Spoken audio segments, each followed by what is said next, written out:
Profe Gacel.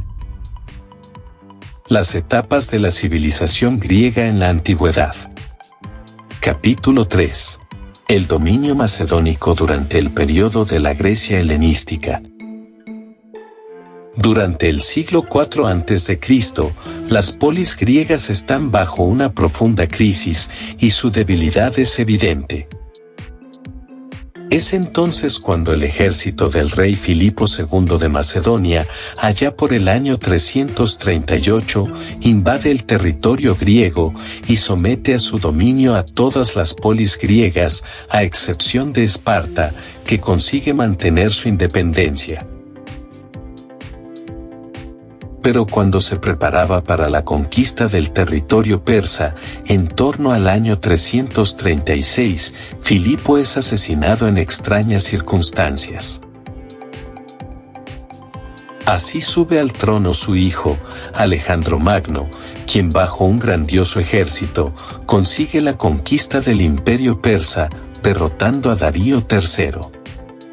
La gran habilidad bélico-estratégica de Alejandro el Grande le otorgaron fama y prestigio, llegando hasta nuestros días la formación militar macedónica inventada por Filipo, llamada la Falange.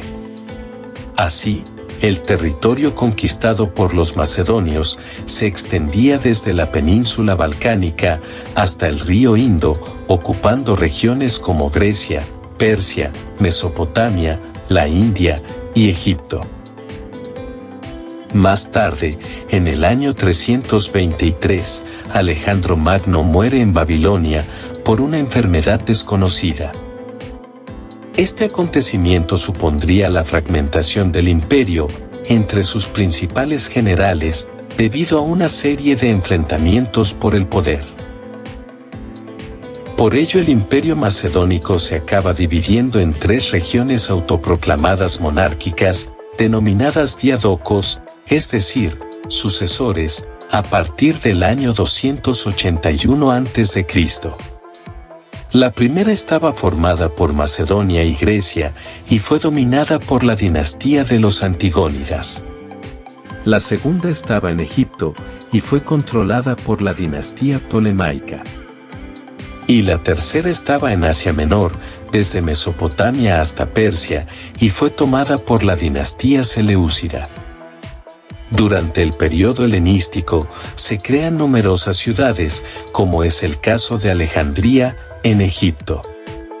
Así, la cultura griega macedónica se extiende por un amplio territorio del mundo antiguo, a la vez que se mezcla con otras culturas, sobre todo las orientales. Este proceso, denominado helenismo, genera una etapa de gran esplendor cultural en materias como las artes, la ciencia, la lengua, la poesía o el teatro. A partir del año 148 a.C., el mundo romano va tomando el control sobre el mundo griego, asimilando gran parte de su cultura.